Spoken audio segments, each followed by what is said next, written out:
President Trump over the weekend decided to invite an international thug to the White House. I'm talking, of course, about Rodrigo Duterte.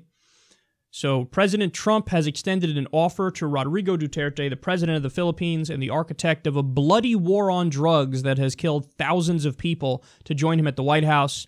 Trump invited Duterte to the White House after two world leaders had a very friendly conversation on the phone, according to a press statement late Saturday.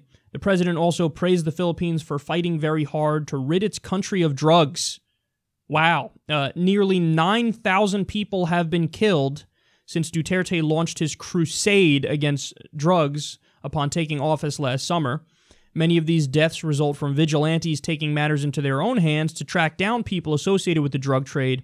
But recent Reuters reporting revealed that many of these vigilante killings are actually committed by police officers in disguise.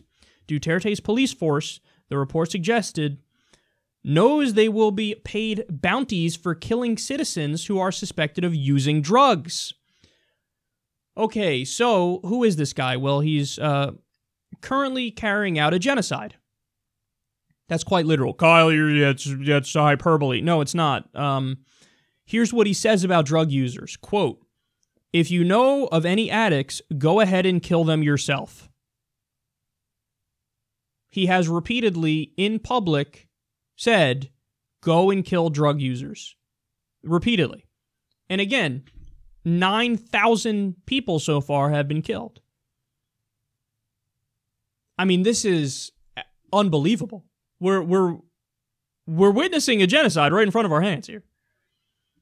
Yeah, drug users, go ahead and kill them. Quote, "If you know of any addicts, go ahead and kill them yourself."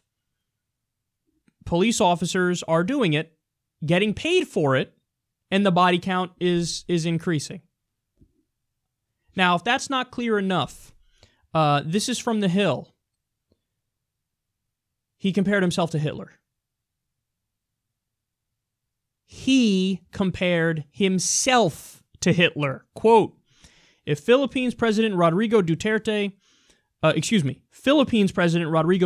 on Friday compared himself to Adolf Hitler in his quest to slaughter his country's drug addicts, according to Reuters. During a speech in Davao City, Duterte said that he had been portrayed to be a cousin of Hitler by his detractors. Hitler had killed millions of Jews, Duterte said, adding, "There are 3 million drug addicts in the Philippines. I'd be happy to slaughter them." He'd be happy to slaughter 3 million so-called drug addicts. The guy is a genocidal lunatic who's actually doing it. And Trump is telling him in phone calls, "Oh, I love what you're doing with the crackdown on drugs. You know, it's you're fighting very hard to rid your country of drugs." He's heaping praise on the guy. It's like we're in the Twilight Zone, man. I mean, this is crazy. This is crazy. Now, think about how much shit, for example, Tulsi Gabbard got because she met with Assad.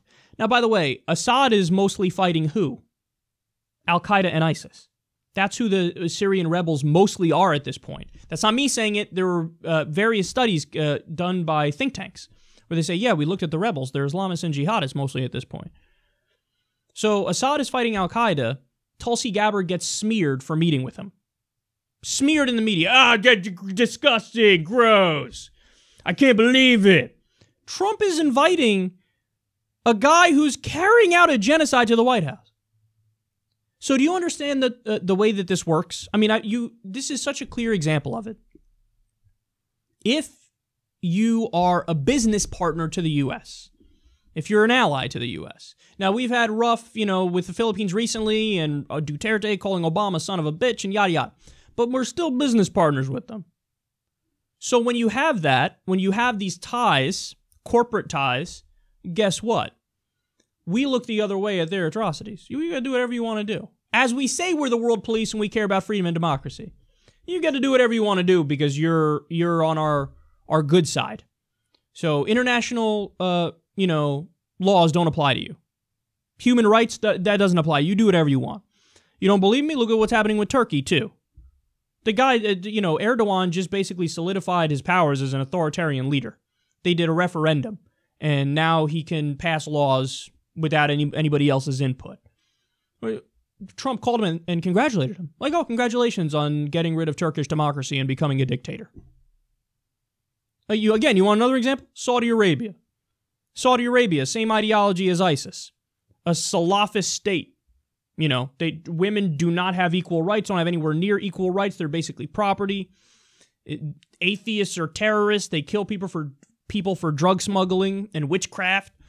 Behead people in the public square. Oh, yeah, no, they're casual reformers who are trying to become more modern and enlightened, and they're a top ally of us. It's all about the dollars. It's all about corporate interests. It's all about U.S. imperialism and hegemony. And this proves it, man. You got a guy who's bragging about doing a genocide right now. Killed 9,000 drug users, drug addicts, they say. And he's open about it. He just says it. Yeah, I'd love to kill the 3 million. Yeah, go ahead, kill him. We'll give you money. Never mind not prosecuting you. We'll give you money if you do it. And it's all, what are you going to do? And you know how the headlines referred to him? Controversial.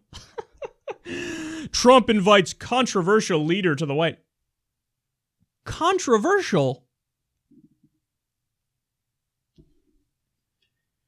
At the very, very, very least, you have to get rid of, economic ties with this guy. At the very least, you got to do that. But, the reality is, if you really cared about human rights, you'd probably sanction him. I'm not in favor of going to war, as everybody knows, but would I be in favor of massive UN humanitarian aid? Would I be in favor of taking refugees from there, many refugees from the Philippines, because they're going to die if they're drug users? Yes. Would I be in favor of, doing targeted sanctions so that they feel the pain and you can try to get them to do course correction? Yes. You can't just what are you going to do? Nothing? Pat them on the back? Like, that's what they're doing. They're fucking patting them on the back for this. It's unbelievable, man. And our media is so shitty that they can't call a spade a spade.